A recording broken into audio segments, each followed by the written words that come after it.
Jadi kita mulai hari ini. Sebentar. Ini kenapa?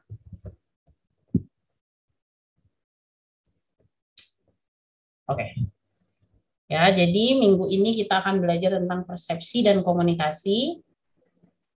Ya, dan sebenarnya yang mau diajarkan itu adalah tentang definisinya apa, pentingnya persepsi itu apa, lalu tahapan proses persepsi, kemudian adalah macam-macamnya dan semuanya dijelaskan dalam PPT ini. Jadi nanti kalau kalian sering memperhatikan ya, di setiap PPT itu biasanya ada capaian pembelajaran atau tujuan instruksional khusus. Sebenarnya itu adalah kisi-kisi ujian. Pasti yang ditanyain yang ini gitu ya.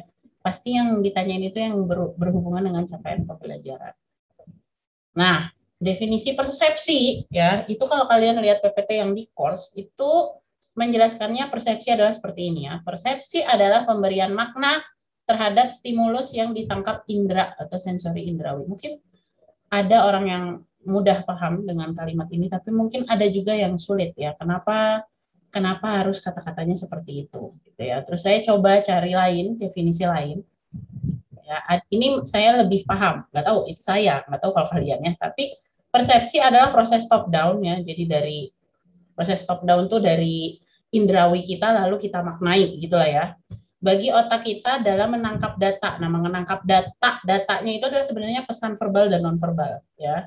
Pesan sebenarnya data itu dan memberi makna pada data tersebut. Jadi kalau kita melihat sesuatu tanpa kita maknai, maka kita hanya akan otak kita itu hanya akan, oh itu ada bulat. Misalnya kita lihat orang nih, ada muka, ada matanya, ada hidungnya, ada mulutnya, gitu ya.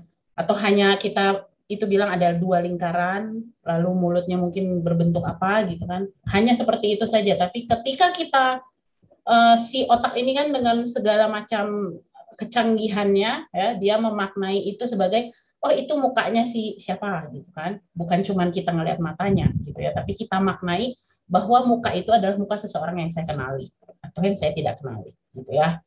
Jadi persepsi itu adalah proses di mana indera kita menerima sesuatu gitu ya, 5 indera ya, tahu ya, 5 indera itu kita menangkap sesuatu lalu kita maknai apa itu ya. Informasi yang kita dapat, pesan yang kita dapat lalu kita maknai. Sangat berhubungan dengan pesan verbal dan non verbal kemarin. Nah, ini ya, jadi ternyata orang itu para ilmuwan ini mencoba membuat menceritakan gimana sih proses persepsi itu terjadi gitu ya. Nah, jadi yang paling pertama itu ada stimulus indera. Sulit bahasanya ya, maksudnya stimulus indera itu intinya adalah menangkap sesuatu melalui indera kita gitu ya. Menangkap menggunakan indera kita, dan biasanya indera kita itu tidak semuanya 5-5-nya tuh berfungsi secara bersamaan. Ya, tidak selalu indera kita itu 5-5-nya berfungsi secara bersamaan. Jadi bisa jadi yang dia lebih fokus adalah ketika mendengar, bisa jadi dia fokusnya saat dengan menggunakan matanya gitu ya. Sama kayak misalnya kalian lagi ngumpul nih bareng-bareng teman-teman, tapi kalian fokusnya sama HP, bukan sama obrolan teman-temannya. Nah, itulah bukti bahwa saat kita, indera kita semuanya ada ya, 5 inderanya kan baik-baik aja, kita bukan orang yang punya masalah disabilitas misalnya. 5-5-nya berfungsi baik-baik aja, tapi yang seringnya kita pakai itu sudah tergantung kondisi kita. Bisa indera kita yang lebih diituin adalah ngelihat HP gitu ya, bukan mendengarkan, bukan pakai telinga gitu. Nah, disitulah maksud dari seleksi serta atensi. Jadi kita secara alamiah ya, kita itu langsung menangkap informasi itu sudah memilih mau pakai indera yang mana, dan biasanya dipengaruhi oleh kondisi-kondisi tertentu ya, atau perhatian kita kemana. Kedua, setelah kita menangkap itu ada pengaturan stimulasi indera. Nah, maksudnya tuh gini ya.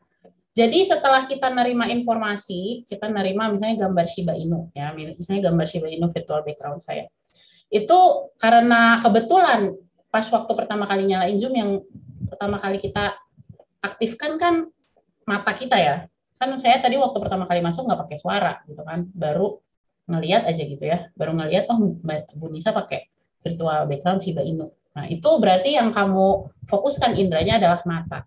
Tapi setelah itu kita atur gitu kan, kita berusaha berusaha memaknai virtual background itu tuh apa. Mbak Nisa ini sebenarnya lagi ngapain gitu kan.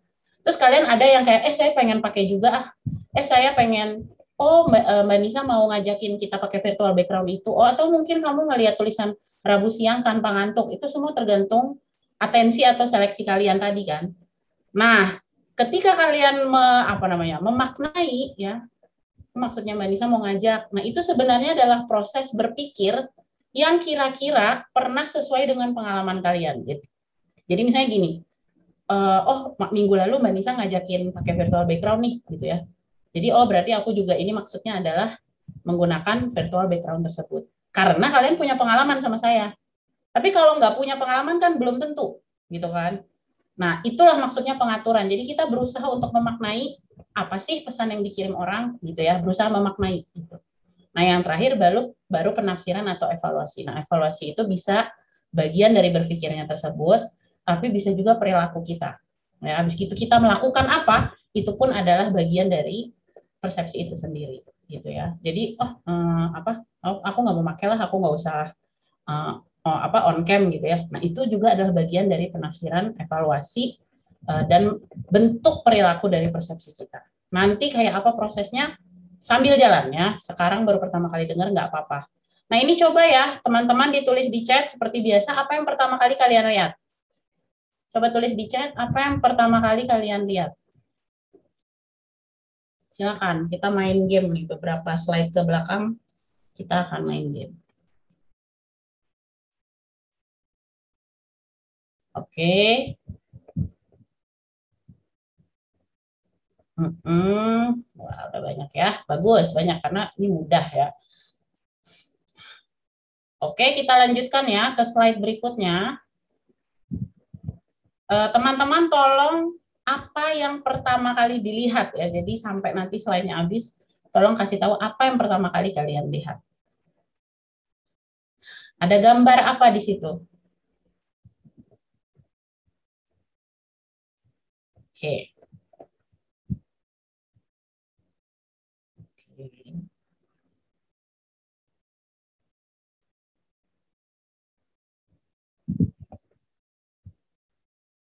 Oke, mantap, mantap. Baik. Agak speed dulu. Oke, kita lanjut ya ke slide berikutnya. Benar, jawabannya jerapah ya. Oke, lanjut lagi. Gambar apa itu yang pertama kali kalian lihat?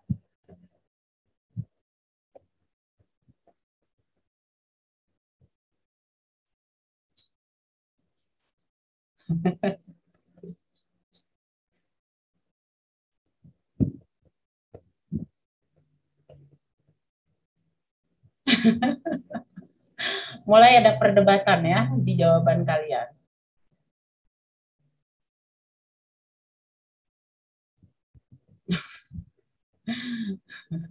Oke, baik ya, kita lanjutkan. Oke, jawabannya apa? Tupai ya teman-teman. Jadi ada yang berbeda. Oke, kita lanjut nih. Lihat apa ya di gambar itu? Kelihatan apa ya?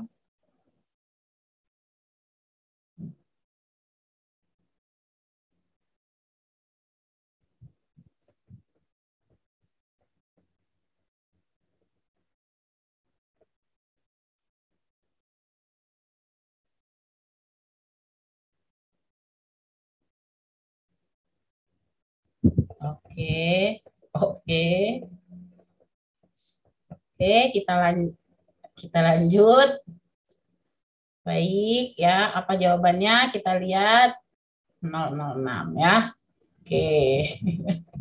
Baik, kita lanjut. Apa yang kamu lihat pertama kali, teman-teman?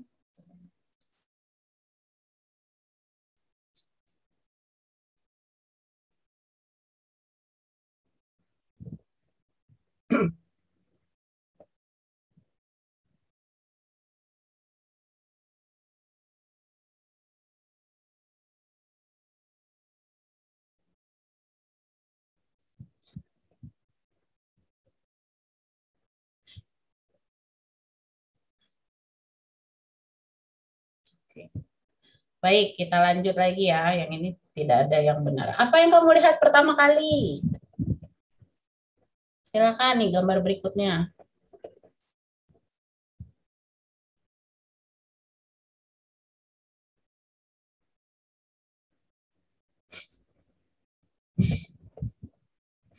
Not me. Ada yang jawab not me. Oke. Oke, masih ada yang jawab. Silakan.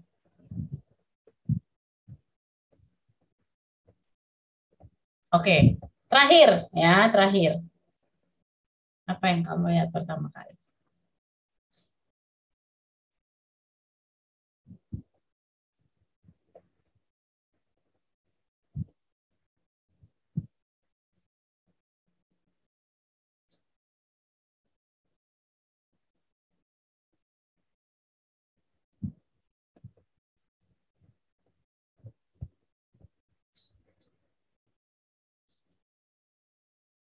Oke, masih ada yang jawab. Silakan.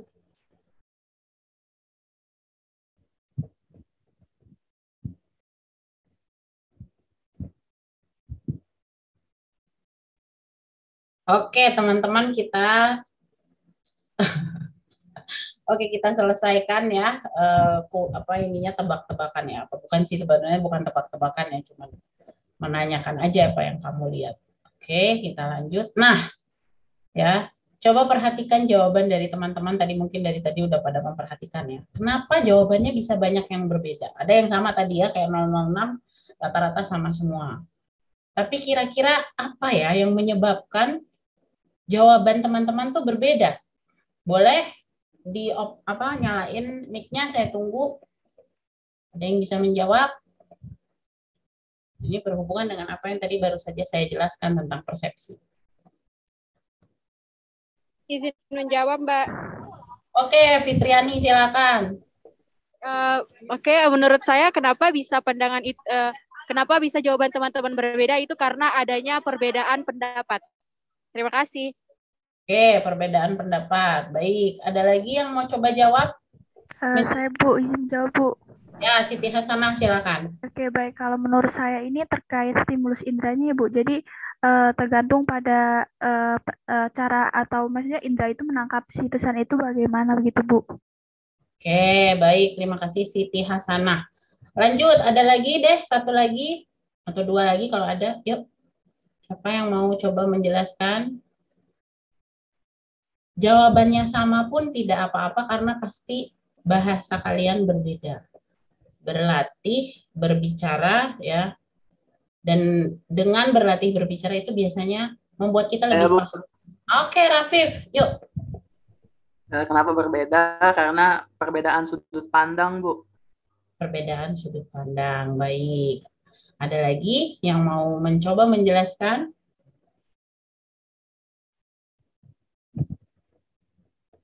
Satu lagi deh. Cowok lagi. Siapa yang mau? Mengapa berbeda? Ada nih, satu lagi dari sekian banyaknya laki-laki di kelas ini. Tidak ada yang mau memberikan pendapat. Berapa nih? Ada 80 orang kalau nggak salah kan? 80 orang mahasiswa. Oke, kalau nggak ada ya. Jadi sebenarnya ya, betul tadi ya jawabannya ada perbedaan pendapat, perbedaan sudut pandang, terus tadi adalah stimulus indranya ya. Hasanah tadi, Siti Hasanah menjawab seperti itu. Nah, tapi apabila kita kembali ke, coba kita kembali ya, kembali ke, coba kita kembali ke tahapan, gini ya, kalau kita kembali ke tahapan proses persepsi, ya, stimulus indera, tadi kalau stimulus indranya, kalian pasti sudah secara alamiah, walaupun kalian tahu di situ nanti pas kalian perhatikan lebih dalam lagi kan, kalian tahu semua gambar yang ada di sana. Tapi ternyata stimulusnya itu bekerja ya secara alamiah, itu ada tempat-tempat atau posisi-posisi tertentu atau gambar-gambar tertentu atau simbol-simbol tertentu yang menurut kalian lebih mudah untuk ditangkap. Lebih cepat kalian langsung, oh itu bentuk ikan, oh itu bentuk ini, oh ini bentuk tupai. Tadi ada yang jawab kelinci. Nah, yang menentukan apakah itu kucing, apakah itu kelinci, sebenarnya itu adalah di tahap pengaturan stimulasi indera. Karena di situ kita berusaha untuk memahami itu gambar apa berdasarkan pengalaman kita. Tadi ada yang gambarnya karena kayak keputus-putus ya, garis-garis gitu. Nah, karena nggak lengkap, kita berusaha memenuhi yang bolongnya, maksudnya nggak kita tahu, sesuai dengan asumsi kita atau sesuai dengan pengalaman kita. Mungkin tadi yang jawab Sandy, tadi ada yang jawab Sandy karena dia senang SpongeBob misalnya. Dia suka nonton SpongeBob. Maka dia menjawabnya Sandy. Ada yang menjawabnya kelinci. Mungkin bagi dia karena dia lebih sering lihat bentuk kelinci dibandingin bentuk tupai. Maka dia lihatlah itu sebagai kelinci, gitu ya. Jadi ketika kita jawabannya berbeda itu adalah karena apa? Pertama bisa jadi karena seleksi atau atensinya. Gambar mana yang dia paling ngerti. Gambar mana yang menurut dia paling familiar. Ya, familiar itu kan berdasarkan pengalaman dia, pengetahuan dia, ya, pengalaman hidup dia selama ini. Itu yang menentukan persepsi itu seperti itu. Ya, jadi yang menyebabkan jawabannya beda-beda. Pertama karena ternyata indranya manusia itu tidak selalu bekerja bersamaan. Ya, mata, telinga, indera sentuhan, semuanya itu ternyata tidak bekerja bersama-sama, gitu ya. Oke, terima kasih. Nah, tadi di dalam tahap proses persepsi ya di stimulus indera itu ada dua konsep, yaitu selective attention dan selective exposure. Jadi tadi ada seleksi dan atensi ya, tapi maksudnya adalah seleksi atensi dan seleksi exposure ya. Jadi di seleksi atensi ya, sebenarnya ini maknanya itu agak-agak definisi secara secara teoritis itu sebenarnya mirip-mirip ya. Tapi kalau attention itu tadi ya, kita akan cenderung mencari sesuatu yang sesuai dengan latar belakang kita, pengalaman kita gitu ya. Menyenangkan buat kita sesuai dengan apa yang udah pernah kita tahu. Itulah ya selective attention. Tapi kalau selective exposure itu lebih ke substansinya ya. Ini mah sesuai sama pendapat aku, ini mah sesuai sama apa yang selama ini aku tahu, maka aku akan lebih perhatian ke hal itu. Sebenarnya serupa ya. Serupa tapi gimana? Ada berat di mana ya? Berat yang satunya adalah tentang pemenuhan, yang satu lagi adalah tentang sama atau enggak gitu ya. Selective attention ataupun selective exposure. Intinya bahwa indera kita itu secara alamiah sudah memilih sendiri apa yang mau kita berikan perhatian sesuai dengan pengalaman kita, ya, sesuai dengan apa yang ada dalam otak kita selama ini yang sudah direkam oleh otak kita.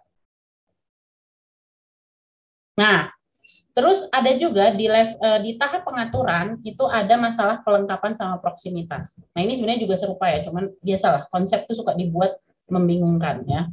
Jadi kalau kelengkapan tadi, kita ngelihat gambarnya kan nggak jelas ya. Jadi akhirnya kita berusaha untuk memperjelas apa yang kita lihat, ya, apa yang indera kita tangkap dengan asumsi-asumsi yang kita miliki. Nah, tadi ada yang jerapah, kelinci, terus udah sih yang agak nggak jelas kan yang itu ya.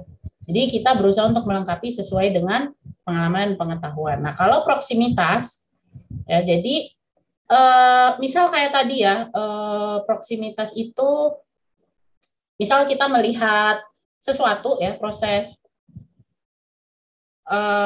di mana kita kayak itu kurang jelas juga ya, tidak lengkap, tapi akhirnya kita memaknainya adalah karena itu mirip sama sesuatu gitu ya, itu mirip sama sesuatu. Jadi kelengkapan dan proksimitas itu bekerja secara bergantian ya, saling komplementer.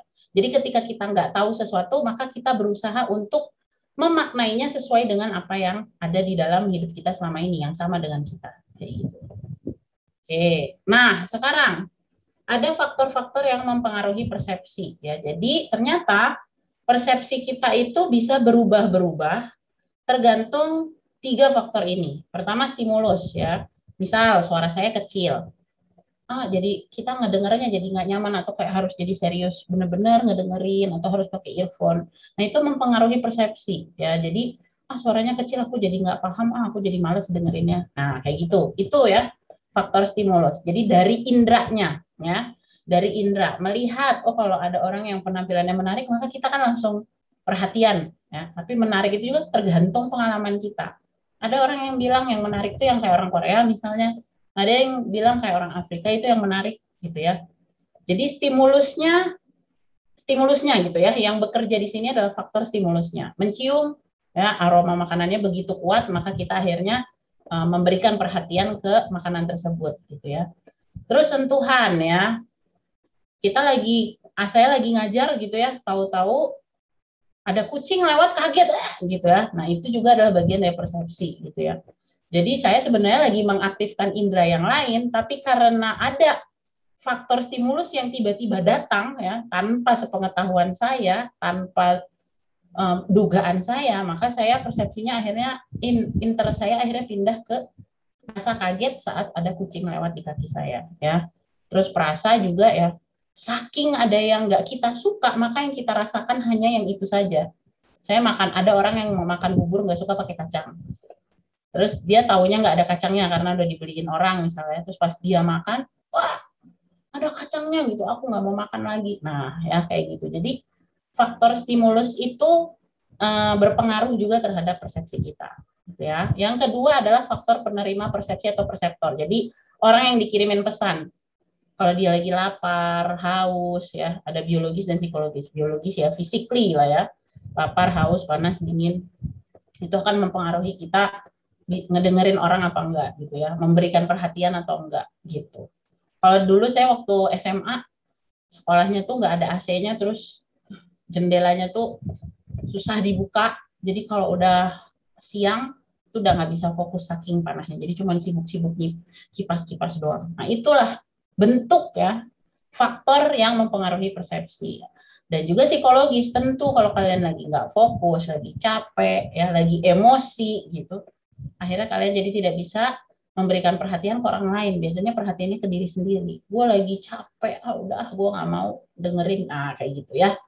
Kemudian juga faktor situasi. Jadi kapan waktunya, sama kayak waktu kemarin pesan verbal non-verbal, ya. Kapan kita berhenti berbicara pun itu menjadi faktor yang mempengaruhi persepsi. Suasana. Nah, misal saya tadi awal-awal masuk cuman Assalamualaikum warahmatullahi wabarakatuh ya teman-teman. Saya tidak membangun suasana yang seru misalnya. Ya pasti mempengaruhi persepsi orang, gitu ya. Kemudian teknologi itu Zoom, jelas ya. Dulu kita tatap muka, rasanya mungkin ada rasa semangat karena ketemu teman, bisa bertemu teman, gitu ya. Mau berangkat tuh seneng gitu, mau belajar tuh seneng gitu. Tapi sekarang karena kita nggak ketemu, nggak tatap muka, jadi nggak semangat. Nah, itu sebenarnya persepsi, itu bagian dari persepsi, gitu ya. Lingkungan, ya, semua pokoknya semua hal yang mempengaruhi kita itu ya mempengaruhi persepsi kita pula, seperti itu. Ya, jadi ada 3. Oke, ini kenapa balik lagi ya? Oke. Nah, ini ada sifat-sifat persepsi. Ini sebenarnya hal-hal yang diulang-ulang sebenarnya, ya. Jadi persepsi itu berdasarkan pengalaman. Ya, jelas dari tadi kita sudah bicarakan berkali-kali ya sifat-sifat bahwa persepsi itu berdasarkan pengalaman. Lalu subjektif. Ya, karena nggak semua orang akan punya minat dan perhatian yang sama. Saya lebih suka PPT yang seperti ini, bukan PPT yang cuma warna hitam putih atau pakai template standarnya PowerPoint gitu ya. Subjektif gitu. Karena menurut saya, bagi saya, ya, persepsi saya mempersepsikan yang ini lebih menarik gitu ya. Tapi itu subjektif ya. Tidak perlu orang lain setuju dengan hal itu. Kemudian seringnya itu adalah asumsi atau dugaan, ya, karena kita hanya melihat apa yang ditangkap indera kita, itu ya. Kemudian ada proses membandingkan atau evaluatif. Nah, kadang kita mulai suka membandingkan apa yang kita pikirkan atau yang dibicarakan orang lain. Wajar lah ya, kadang-kadang aku mikirnya kayak gini, nah dia mikirnya kayak gitu nggak ya, kayak gitu-gitu. Nah, itu ada proses evaluatif. Jadi kita kayak berpikir ulang tentang apa yang kita persepsikan. Lalu yang terakhir adalah kontekstual. Jadi dalam kondisi yang lain, persepsi orang bisa aja berubah. Misalnya hari ini, ya kayak tadi misalnya saya cerita, ada orang yang nggak suka makan bubur pakai kacang. Terus tahu-tahu dia diajak makan sama siapa yang mau dia deketin, misalnya calon pacar misalnya. Mau jaim, aku nggak mau ini gitu. Jadinya akhirnya dia di depan calon pacarnya itu dia tetap makan bubur pakai kacang, nggak dia lepeh kacangnya, gitu ya. Jadi persepsi itu bisa berubah tergantung konteksnya. Seperti itu. Nah, ini adalah sifat persepsi secara umumnya. Nah, tapi kenyataannya, ya, kenyataannya persepsi tidak selalu apa namanya, tidak berhenti sampai situ saja kita mempelajarinya, ya. Ternyata setelah kita mempelajari persepsi, ya, ada beberapa prinsip-prinsip yang berlaku yang terjadi pada manusia dan mungkin menurut saya ada lebih banyak daripada ini, ya, gitu ya. Yang pertama adalah atribusi, ya. Atribusi itu berusaha memahami makna di belakangnya di balik stimulus yang ditangkap indera, ya. Misal contohnya nih biar nggak bingung ya, dari tadi konsep-konsep banyak banget.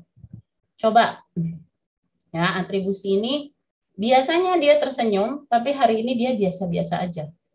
Ya, kenapa ya?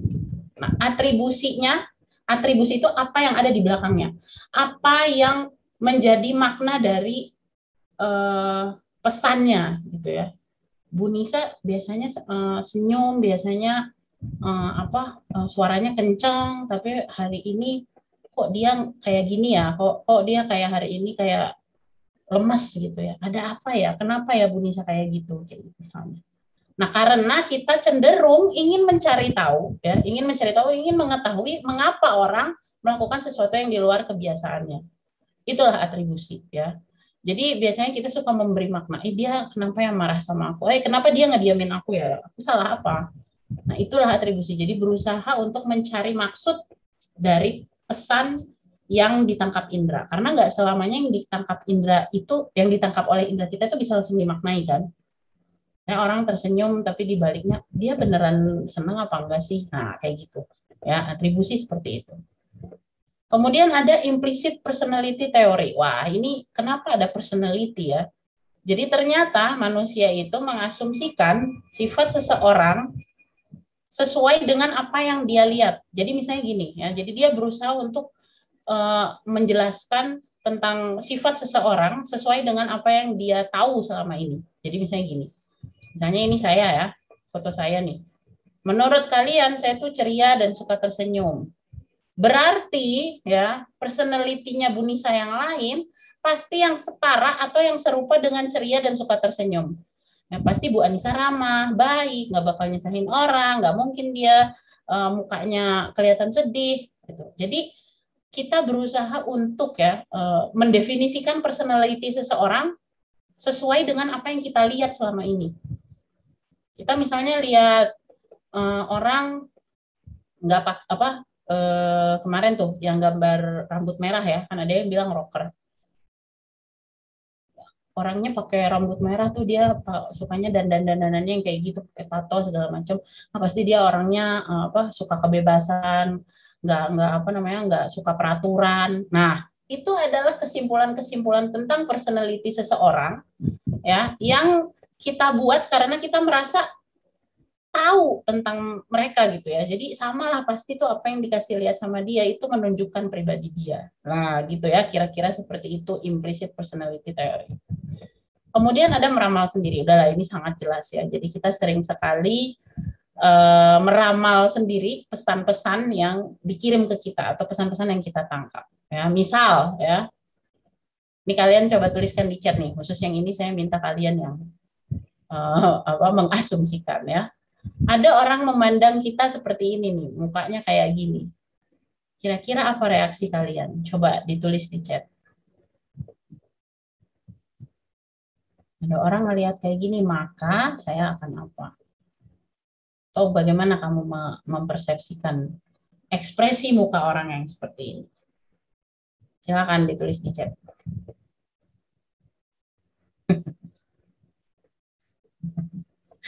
Itu hihnya hih apa tuh? Ayo coba teman-teman tulis di chat.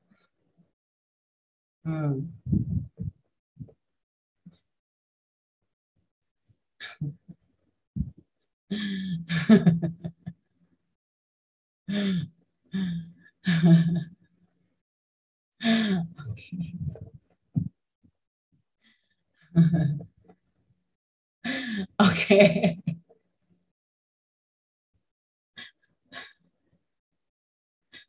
Oke, terima kasih teman-teman ya. Ya. Jadi bisa apa aja ya. Kita meramal sendiri, kita nggak tahu sebenarnya ya. Saya juga cuma ngambil meme aja itu sebenarnya, ngambil foto aja yang reaksinya kayak gitu. Tapi kita akhirnya meramal sendiri bahwa ya rata-rata kan kayak seolah-olah kita tuh ada kesalahan, ada keanehan di diri kita. Ya, kita meramal sendiri padahal kita nggak ngomong sama dia, nggak kenal sama dia gitu ya. Gitu. Jadi meramal sendiri ya kira-kira seperti itu, dan biasanya kita seringkali melakukan hal tersebut ya. Kamu seperti Jelly ya, udahlah pokoknya tidak ada yang salah ya, karena ini adalah ramalan kalian sendiri tentang gambar. Oke, lalu yang berikutnya ada aksentuasi perseptual. Aduh, konsepnya susah banget ya. Ini sama seperti seleksi dan atensi ya tadi ya yang di awal. Jadi kita ada kecenderungan untuk menaruh perhatian pada hal-hal yang memenuhi kebutuhan dan kemauan kita. Misal, contohnya, ya kita punya sahabat nih, sangat kita percayai, selalu ada di saat suka dan duka, dia tidak pernah meninggalkan saya, dia sangat memahami saya, gitu ya. Tapi tahu-tahu pas waktu kamu kolokium atau kamu sidang atau kamu ada peristiwa penting, ya, dia nggak, pasti dia ngirimin aku kado, nggak mungkin dia nggak kayak gitu. Jadi kita berusaha untuk membangun persepsi yang kita harapkan, gitu ya, sesuai dengan harapan atau apa ya, harapan kita. Ya, jadi harapan kita sendiri. Gitu. Apalagi, Bu Nisa mah orangnya, misalnya ya, Bu Nisa orangnya ini kok ramah, jadi pasti nanti kalau aku WA pasti dibales. Nggak mungkin deh nggak dibales, nggak mungkin deh Bu Anissa tuh nggak bales WA aku. Nah, itu adalah persepsi aksentuasi perseptual ya, karena kalian punya harapan gitu. Oke, semoga walaupun konsepnya sulit tapi kalian bisa memahaminya dengan baik. Yang kelima kayaknya ada 7 kalau nggak salah ya. Yang kelima adalah primasi resensi. Jadi ya, primasi resensi ini ya, kesan itu biasanya muncul di awal atau di akhir, yang paling kuat, kesan yang paling kuat. Misalnya contohnya begini, ini yang sering saya alami. Saya kalau ngecek tugas mahasiswa, papernya mahasiswa, kalau di awal aja udah berantakan ya, banyak typo gitu ya, salah susunan kalimatnya nggak enak gitu. Udah itu sampai akhir itu banyak banget komentar yang saya kasih. Ya, jadi kesan di awal itu berarti primasi yang menentukan persepsi saya.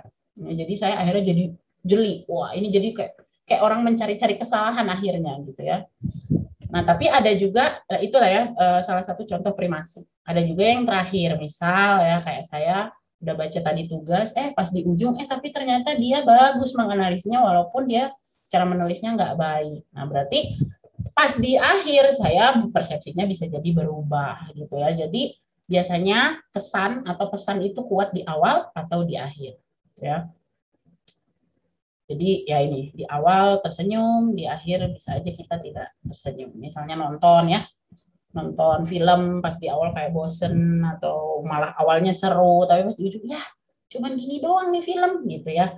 Jadi persepsi itu seperti itulah ya, bisa terjadi di awal ataupun di akhir. Di akhir pesan ya. Kemudian konsistensi, ya manusia cenderung mempertahankan, nah ini nulisnya nggak benar.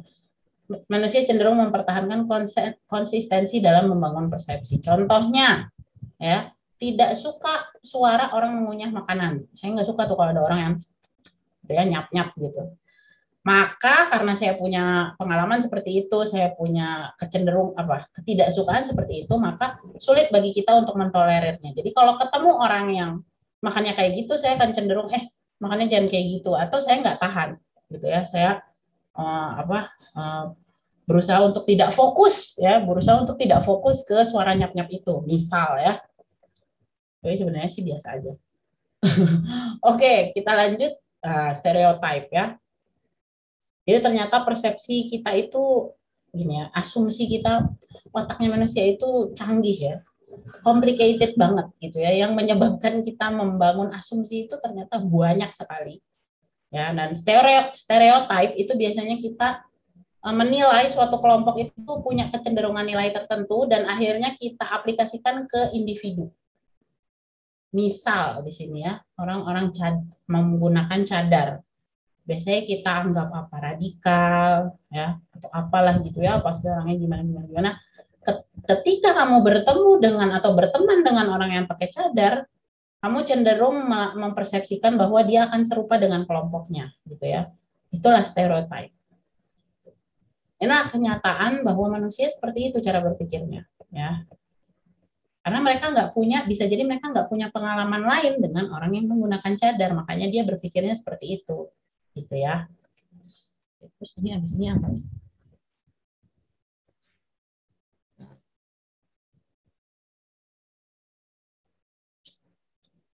Kemudian yang berikutnya ini juga masih konsep-konsep ya.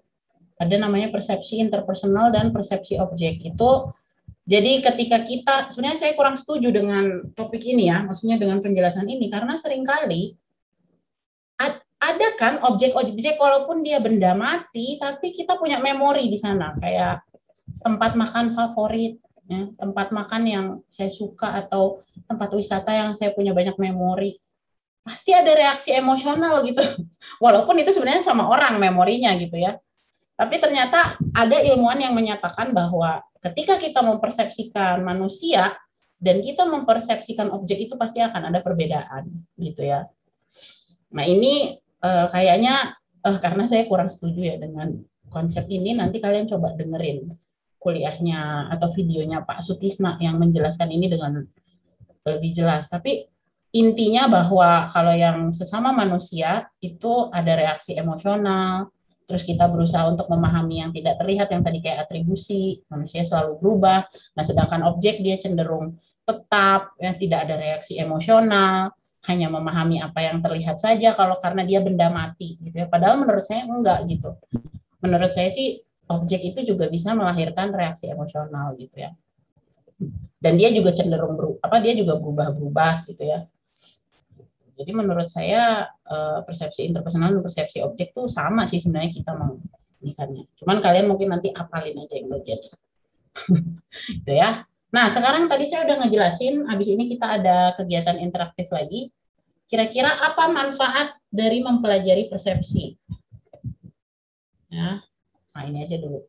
Pertama, asumsi kita tidak selalu benar. Ya, jangan mengambil kesimpulan terburu-buru. Kemudian berusaha berpikir objektif, cermat, memahami konteks, situasi atau keadaan, dan hindari berpikiran negatif. Jadi tadi kita belajar banyak sekali konsep-konsep ya tentang persepsi yang bikin pusing sebenarnya. Tapi sebenarnya intinya ketika kita membangun persepsi, maka karena kita tahu apa yang kita tangkap, tidak selalu itulah maknanya. Atau apapun yang kita tangkap, ternyata perhatian orang itu selalu berubah-berubah gitu ya. Maka kita harus bisa lebih pintar saat berkomunikasi gitu ya. Kalau kita menjadi seseorang yang menerima pesan, maka kita harus berasumsi bahwa apa yang saya pikirkan bisa jadi belum tentu benar. Bisa jadi dia punya persepsi yang berbeda, bisa jadi orang lain itu punya persepsi yang berbeda. Bagi saya benar, bagi dia mungkin salah. Gitu ya. Jadi bisa aja pendapat kita tuh kita anggap benar, tapi bagi orang lain enggak, lu salah gitu. Tapi tidak ada yang salah juga dengan kondisi tersebut karena kita semua punya pengetahuan, punya kerangka berpikir, punya pengalaman yang berbeda, punya budaya yang berbeda, gitu ya. Kedua, jangan mengambil kesimpulan terburu-buru.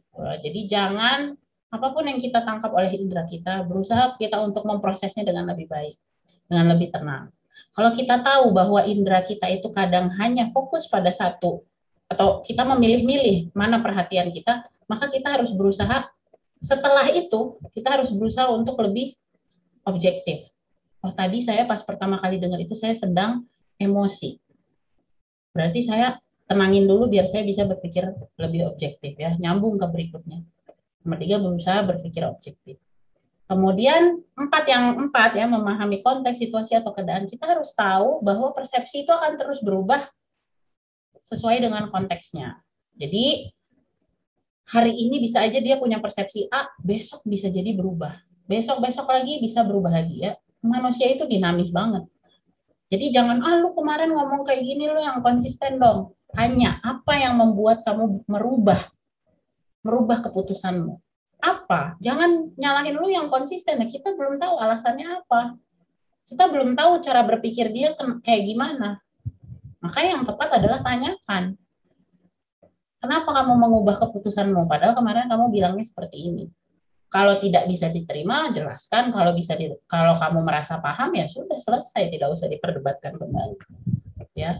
Dan yang kelima, hindari berpikiran negatif. Ternyata saat kita mendapatkan pesan, jangan selalu bias ya jadinya. Bias karena kita tidak suka, karena menurut kita tidak setuju, maka kita tidak mau mendengarkan seseorang atau kita tidak mau menyukai seseorang gitu ya.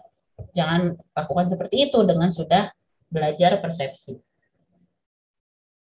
Nah, dengan belajar ini juga kalian jadi bisa mengkondisikan persepsi ya.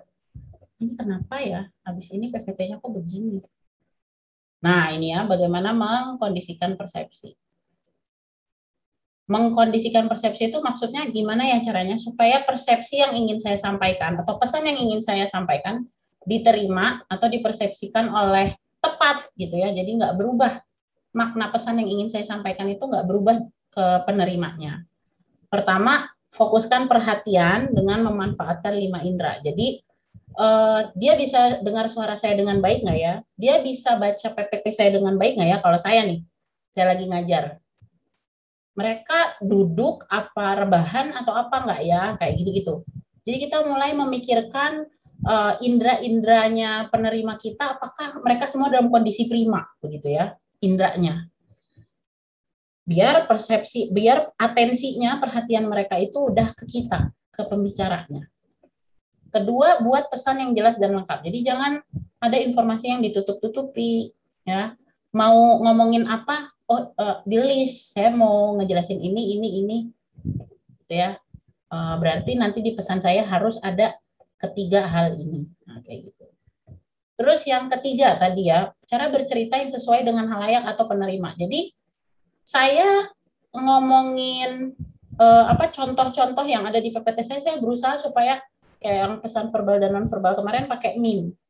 Padahal kalau saya ngasih meme ya, tadi ada gambar kodok nangis, terus ada meme yang viral gitu.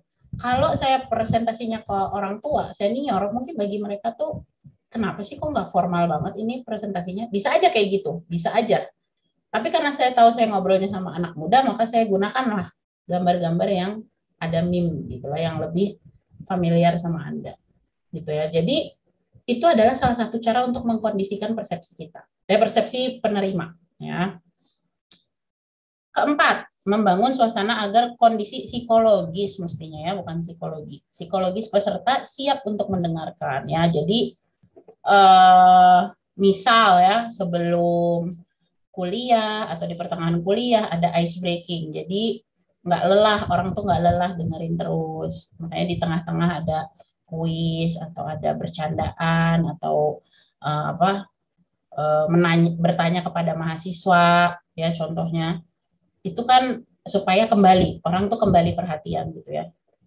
Dulu saya pernah nanya sama mahasiswa, kalian tuh tegang nggak sih kalau dipanggil sama dosen, apalagi di Zoom gitu ya, tiba-tiba nanya terus nggak ada yang jawab kan, akhirnya biasanya manggil nama orang ya, nama mahasiswa gitu. Kalian tegang nggak? Iya Bu, tegang banget kalau udah kayak gitu. Nah, bagi dosen ketegangan itu adalah salah satu cara supaya nih mahasiswa makanya dengerin gitu ya.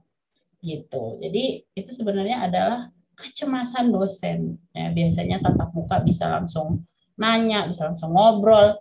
Lah ini lewat Zoom, saya ini ngobrolnya sama siapa? Lihat mukanya nggak bisa, ditanya nggak jawab. Jadi bukannya mau nakut-nakutin sebenarnya, tapi karena merasa tidak tenang, nggak ada yang jawab gitu ya. Nah, ketika kalian memahami persepsi orang lain, kan jadi kalian lebih empati, lebih bisa berkomunikasi dengan baik, gitu ya. Yang kelima ada gunakan contoh yang relatable, ya nggak usah pakai contoh yang aneh-aneh. Pakailah contoh yang mudah diterima dan biasanya kita taunya itu dari latar belakang ya, berhubungan sama poin 3. Jadi tadi ya konsep-konsepnya, istilahnya udah susah-susah. Tapi ini gimana cara saya menjelaskan ke mahasiswa biar nggak susah dipahami gitu ya. Tapi saya juga punya kewajiban untuk memberitahukan konsep tersebut, karena nanti pas ujian yang keluar kan konsepnya, ya bukan bahasanya saya gitu kan. Nah seperti itu ya. Terus yang terakhir harus cepat beradaptasi. Jadi kalau ternyata yang menerima pesan atau halayaknya udah terlihat bosan, maka lakukanlah ice breaking atau gimana caranya supaya perhatiannya kembali ke kita kayak gitu. Ya. Oke, nah sekarang kita akan kuis seperti biasa di chat ya, teman-teman. Bagaimana cara membangun keakuratan persepsi ya sebagai komunikator pembangunan. Jadi ingat sekali lagi pesan saya, walaupun kalian dari FPIK rata-rata secara umum ya, tapi ada yang bukan. Jangan sampai mata kuliah Daskombang ini tidak memberikan atau apa ya, tidak apa ya, kayak kesannya kalian ini belajar apa sih, saya nggak ada gunanya buat saya. Jangan sampai seperti itu ya, karena persepsi itu ya hidup kita sehari-hari gitu ya, siapapun akan mempersepsikan kita dan tidak pernah berhenti ya. Pak, saat lagi rebahan aja itu tadi kenapa ya mahasiswa yang namanya ini tuh kenapa kayak gitu ya, terus persepsi itu terus ada gitu ya. Jadi jangan sampai kita malah menganggap ini masalah kecil, bukan harus masalah besar juga ya, tapi maksudnya ini adalah masalah yang harus dipertimbangkan ya. Oke. Kasus 1 ya, jadi ceritanya kalian akan melakukan penyuluhan ya, akan datang ke masyarakat ya, konteksnya selalu pertanian dan pedesaan. Nah, kalian akan memberikan pelatihan yang teoritis ya. Jadi kayak tadi saya ngejelasin apa namanya? Persepsi, terus ada konsep atribusi, pokoknya yang sulit-sulit ya, yang yang bisa jadi kata-katanya tidak familiar. Nah, ini saya akan bertanya. Kira-kira layout tempat untuk pelatihan teori yang paling tepat menurut kalian yang mana? A, B, atau C? Silakan ditulis di chat.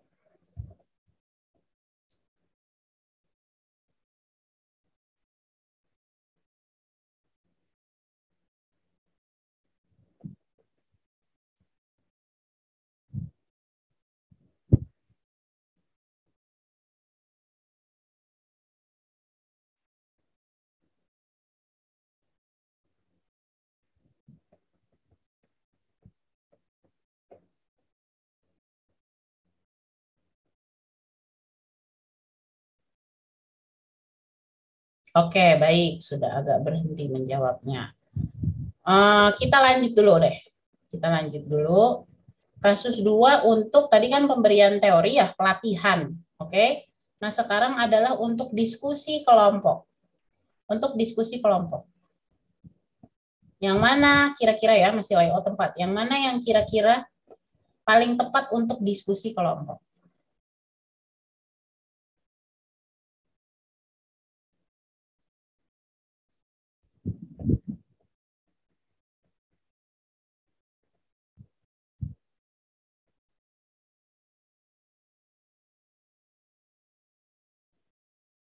Oke, sudah agak berhenti.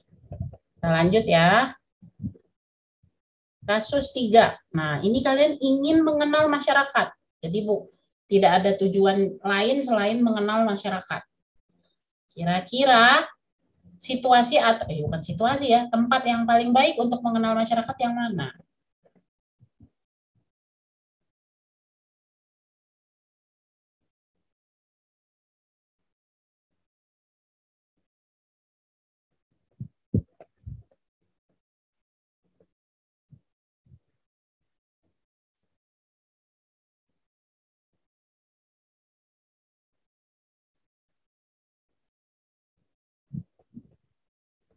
Oke, sudah agak pelan. Silakan dilanjutkan. Kayaknya ini terakhirnya di sini, kasus 4. Oke ya, kasus yang terakhir. Nah, kasus yang terakhir adalah ketika kalian pura-puranya menjadi dosen ya. Pura-puranya kalian menjadi dosen, menjadi Mbak Anissa ya, menjadi Bu Anissa, oke? Apa yang akan kalian lakukan apabila kalian ingin mahasiswa perhatian dan fokus dalam kegiatan kuliah? Ini ada pilihan-pilihannya 1 2 3 4 5. Lalu jelaskan kira-kira kalau indera penglihatan dengan melakukan apa, indera pendengaran melakukan apa, indera sentuhan melakukan apa, 4 sikap itu dengan ngapain ya. Jadi ada penjelasannya, tidak hanya 1 2 3 4 5 ya. Jadi ada penjelasannya. Jadi kalau misalnya kalian milih salah 1 atau salah 2 atau salah 3, silakan, tapi habis itu mau ngapain. Nah, ini agak lama nih kayaknya nungguinnya. Sok mangga, berapa menit ya? 5 menit mungkin. Ini agak lama.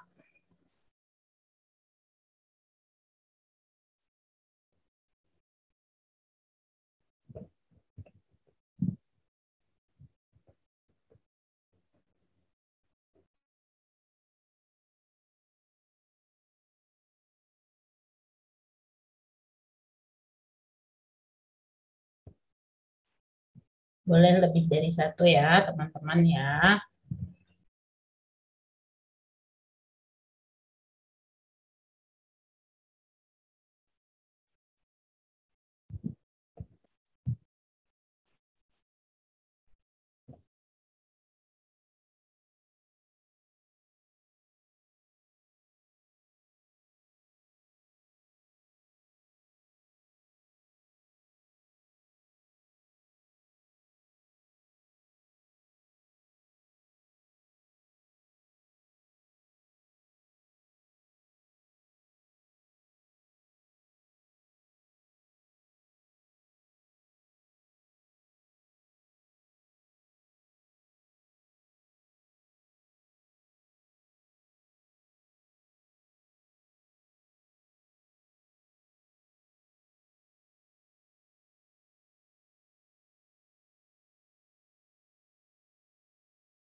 Oke, nanti habis ini kita akan coba bahas satu-satu soalnya ya.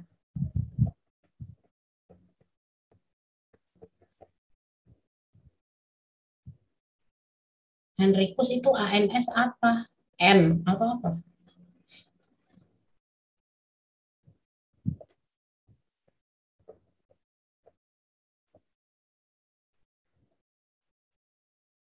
Oh, oke.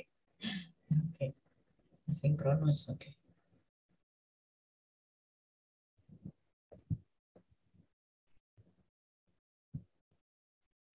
Oke, baiklah kalau gitu ya. Nah, kalau kasusnya sudah selesai, hanya 4 kasus. Nah, tapi coba kita mundur ya. Kita mundur dan kita coba pelajari. Yang pertama adalah memberi pelatihan teori. Ya, memberi pelatihan teori kira-kira layout tempat yang paling cocok itu apa ya? Coba saya sambil lihat. A ya, ada yang jawab A, B, C ya, sama aja. Macam-macam lah jawabannya. Cuman yang paling banyak apa ya? B, B, B, B, B, B, B. Nah, ya. Kalau sebenarnya ini semua ya tidak ada jawaban yang paling tepat sebenarnya. Ya, tidak ada jawaban yang paling tepat. Tapi kita harus sesuaikan dengan konteksnya nanti. Misalnya yang B ya, rata-rata banyak, ada juga yang banyak yang menjawab B ya. Ada juga yang menjawab B.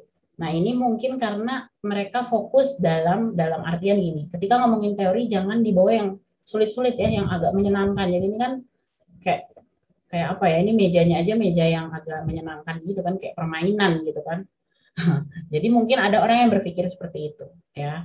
Tapi kembali lagi akan kita sesuaikan dengan konteksnya. Apabila memang itu anak-anak, nomor B mungkin sangat relevan ya, atau anak muda ya, anak muda juga mungkin masih senang kalau diajak yang seperti itu. Tapi kalau orang tua kadang mereka ada yang bisa, ada yang juga enggak ya, malah bingung harus melakukan apa. Biasanya seperti itu. Atau misalnya latar belakangnya akademisi gitu ya. Akademisi terus dia udah senior pula gitu ya, terus nggak bisa, udah malas untuk menggerakkan ini itu, lebih senang berbicara. Nah, maka dia nggak akan nyaman dengan yang B.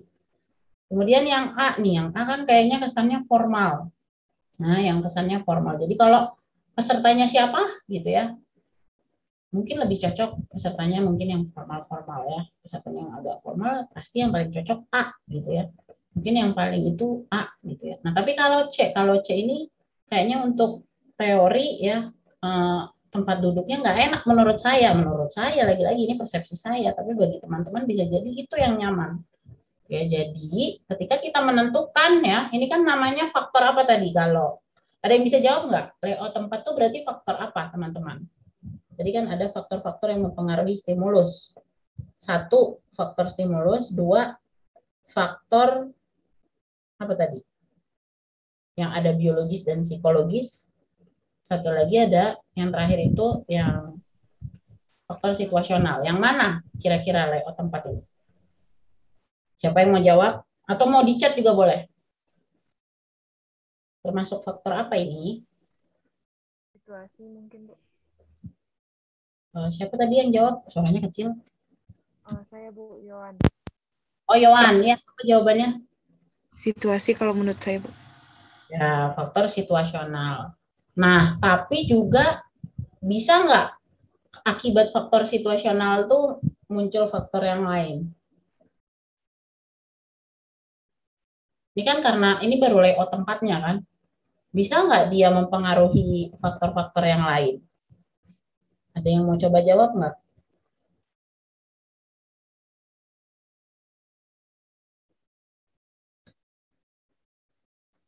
Mau dipanggil apa mau apa? Mempengaruhi faktor psikologi, Bu, kata Antika. Ya, betul. Jadi faktor-faktor yang mempengaruhi persepsi itu sebenarnya saling berhubungan ya. Misalnya gini, tempatnya kayak saya kemarin memberikan pelatihan ya. Bukan pelatihan sih sebenarnya. Itu bagian dari penelitian ya. Tapi konsepnya itu belajar bersama lah gitu. Tiba-tiba karena PPKM kita nggak bisa datang ke desanya langsung. Terus akhirnya pakai Zoom lah ya. Jadi ada beberapa orang lokal yang bantu pakai Zoom gitu ya, terus pakai sound system segala macam. Tapi saya nggak bisa dengar dengan jelas karena di sana pakai mic kan, bukan setiap orang pakai laptop kan. Dikumpulin di balai desa gitu, dikumpulin di balai desa ya. Jadi situasinya mah layoutnya udah oke gitu ya, kayak tempat orang belajar bareng, kayak diskusi bareng gitu. Tapi karena teknologi ya, berarti itu faktor situasi, karena teknologi saya jadi nggak bisa dengerin orang ngomong gitu ya, suaranya kresek-kresek segala macam. Jadi akhirnya secara psikologi saya udah, ya udah saya emang nggak bisa dengar, berarti saya nggak bisa berdialog gitu. Jadi saya serahkan ke orang yang di lokalnya aja, orang enumerator lokalnya aja yang berusaha untuk bisa menyampaikan pesan, mendengarkan, kadang-kadang dia bantu ya, salah satu orangnya pakai chat, maksudnya ini Bu, ngomong ini Bu, dia Bu gitu. Jadi itu secara psikologi saya juga terpengaruh karena saya jadi nggak fokus kan, jadi lihat chat dulu, lihat ini dulu, nunggu dulu apa, terus kupingnya harus saya, nah nggak jelas, itu kan faktor stimulus tadi, saya nggak bisa dengar suara orang yang ingin saya dengar pendapatnya gitu ya. Jadi faktor tempat ya, faktor psikologis, faktor stimulus, semua itu sebenarnya saling berhubungan ya. Oke, terus kita lanjut yang diskusi kelompok. Tadi banyak yang jawabnya B. Betul. Apalagi kalau kita pengen diskusinya itu fruitful gitu ya, sih kalau anak zaman sekarang ngomongnya daging gitu ya. Kalau diskusinya maunya yang daging semua, itu paling enak yang seperti ini ya, melingkar, orang-orang nggak dikasih yang aneh-aneh ya, biar fokus mereka nggak kemana-mana, jadi kita beneran ngobrol. Kalau yang C mungkin bisa apabila itu konteksnya adalah mereka sedang bekerja ya, sedang menyelesaikan suatu pekerjaan sehingga butuh laptop, butuh apa gitu ya. Dan butuh orang yang di sini, yang C ini kan kayak ada orang yang memandu gitu ya. Nah, kalau diskusi kelompok ini kan kelihatan semua orang punya posisi yang sama, setara gitu ya. Makanya tadi saya lihat banyak yang jawab B, berarti sudah pada paham kalau diskusi kelompok ya. Karena kita ingin diskusinya yang ditekankan, maka yang paling enak yang B. Tapi tetap aja ya, ada kondisi-kondisi di mana nggak mungkin ya, bisa jadi aja gitu ya, nggak bisa dilakukan dalam kondisi B misalnya. Kayak tadi ya, misalnya ternyata saya harus lewat Zoom segala macam, ya nggak mungkin bisa posisi seperti ini. Oke, terus mengenal masyarakat.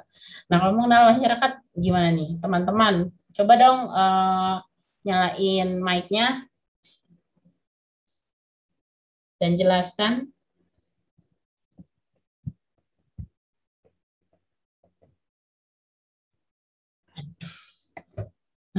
Coba dijelaskan ya, kalian jawab apa dan apa alasannya. Yuk, salah satu. Kan tadi ada yang jawab A, ada yang jawab A atau C. Boleh dong satu mic dinyalain?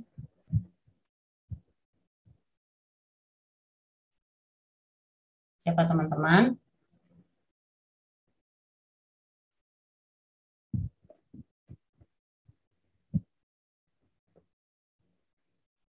Wah, aku nggak ada.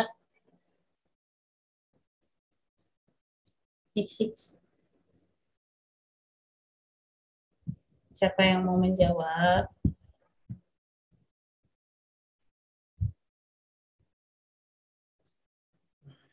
Jadi gimana nih cara mengembalikan perhatian kalian? Berarti dibuat tegang kah? Dipanggil namanya kah?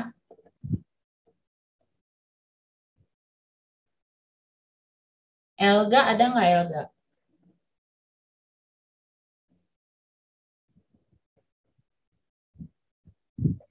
Hadir, Bu. Elga, Elga yang mana yang situasi yang paling baik untuk mengenal masyarakat? Dan apa alasannya? Kalau menurut saya yang C sih, Bu. Soalnya ada interaksi kita banyak bertemu dengan masyarakatnya juga. Oke, terima kasih. Ada lagi yang lain? Izin menjawab, Ibu. Ya, boleh Widi. Ya, kalau saya pribadi mungkin lebih milih yang A ya, Bu, karena biasanya kayak masyarakat tuh kalau diskusi atau kumpul atau berinteraksi tuh di kayak ada bukan jondol saung lah, Bu, kayak saung buat berinteraksi. Jadi mungkin dari situ bisa jauh lebih baik gitu buat mengenal masyarakat. Mungkin itu sih, Bu. Oke, baik. Terima kasih Widi. Satu lagi, 3 orang. Satu lagi yuk. Yuk bisa teman-teman yuk. Yuk bisa yuk. Satu lagi, siapa yang mau berpendapat? Menurut saya jawaban kalian sama dengan yang lain, menurut saya sama Bu. Tapi menurut saya bahasa dan ketika kalian berbicara itu akan memberikan dampak lain ke kalian. Entah kalian ingat materinya, entah kalian jadi berlatih berbicara. Saya menghargai semua jawaban teman-teman. Yuk, siapa yang mau coba? Aku yakin sebenarnya ada tapi malu-malu, tegang, takut salah. Tapi saya tidak akan. Ada nggak saya kemarin-kemarin menyalahkan kalian? Ya, coba dibangun persepsinya ya, dikondisikan persepsinya bahwa tidak apa-apa menjawab, tidak apa-apa bersuara. Yuk, siapa yuk? Satu lagi. Tadi 2 cowok ya, cewek dong sekarang. Ya udah saya panggil ya. Lulu Mahira ada nggak Lulu? Kalau Ibu, Ya, kalau menurut saya itu di situasi yang paling baik tuh di pasar mungkin ya. Karena kan kalau di pasar orang itu kayak banyak gitu berkerumun. Jadi mungkin lebih bisa mengenal nggak cuma sama satu orang aja gitu, Bu. oke, baik ya Lulu, terima kasih. Ya, jadi situasi yang paling baik sebenarnya ya semuanya itu bisa kan? Sebenarnya itu bisa. Tapi tergantung konteksnya apa. Kayak misalnya di pasar, kalau kita emang ingin dalam konteks mengenal makanan, mengenal pangan, ya apa sih yang dimakan sehari-hari atau apa yang bisa dibeli sama masyarakat pada umumnya, tentu yang paling tepat adalah pasar gitu ya. Kemudian kalau itu adalah petani, maka betul yang paling tepat justru mungkin kita pergi ke sawahnya dulu ya. Karena bisa jadi kalau cuma ketemu sama petaninya kita masa mau ngelis satu-satu ya, petaninya kita suruh ngelis satu-satu, Bapak nanam apa ya? Biasanya petani mah, oh ini, nggak yakin dia kadang-kadang apa semuanya udah disebut ya. Tapi kalau kita beneran ke ladangnya langsung, gitu ya, atau ke sawahnya langsung, atau ke kebunnya langsung, kita bisa lihat langsung. Nah, jadi lebih mengenal. Terus mungkin kita jadi bisa langsung lihat mana yang lahannya bermasalah, ya, mana yang komoditi-komoditi yang bermasalah. Nah, ya, jadi ini semua tergantung konsepnya. Terus yang A, saung. Apabila emang kita pengen mendekati diri dengan masyarakat ya, biasanya kita di luar formal, di luar kegiatan atau pekerjaan mereka, kita berusaha untuk ngumpul di tempat kumpul ya. Salah satunya misalnya saung. Kayak nelayan itu biasanya di saung-saung, ya kan? Kayak ada pos-posnya sendiri gitu. Mereka sering berkumpul. Habis kerja itu di mana? Ikut ngopi ya, kalau cowok ikut ngerokok, kalau cewek ya mungkin bantu-bantu lah apa gitu ya. Nah, jadi situasi yang paling baik tentu sesuai dengan konteksnya. Nah, kalau menjadi dosen ya, kalau menjadi dosen tadi saya lihat ada yang banyaknya sikap ya, rata-rata yang nomor 4. Jadi kalian nggak terlalu, kalau ini menurut saya ini menentukan persepsi kalian ya. Keinginan, harapan. Tadi apa ya yang harapan tuh, harapan tuh tadi konsepnya apa ya? Yang harapan. Saya aja lupa ya. Ada yang kita akan berharap ya, berharap seperti apa, itulah persepsinya. Nah, ini kalian jawaban kalian ini sebenarnya ada harapan terhadap dosen. Apakah selama ini dosen-dosen tidak friendly gitu ya? Jadi saya jadi bertanya-tanya ini karena ini harapan kalian. Oke. Friendly, asik, sikapnya yang santai dan seru. Terus ada juga yang mengutamakan apa nih? Nomor 1 ya, indera penglihatan. Menampilkan video, gambar-gambar ya. Berarti mungkin kalian lebih fokus ketika ada sesuatu yang disajikan gitu ya, ada sesuatu yang menarik perhatian dari mata kalian gitu ya. Nah, seperti itu teman-teman ya. Ternyata sudah selesai ya, jam 2:10. Cepat kali pun.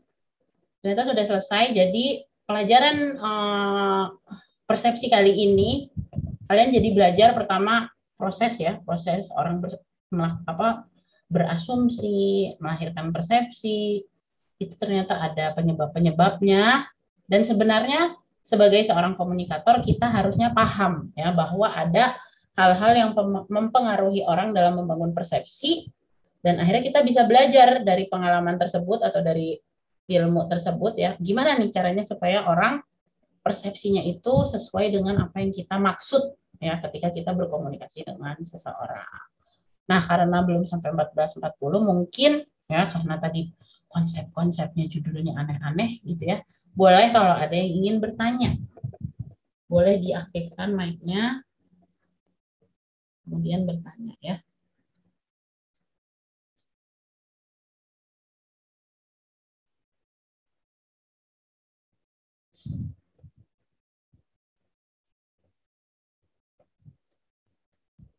Ada yang mau bertanya?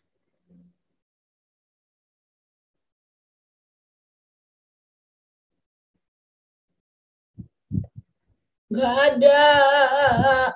Nggak ada yang mau bertanya. Ya sudah kalau begitu ya. Disinilah masa-masa di mana dosen merasa insecure.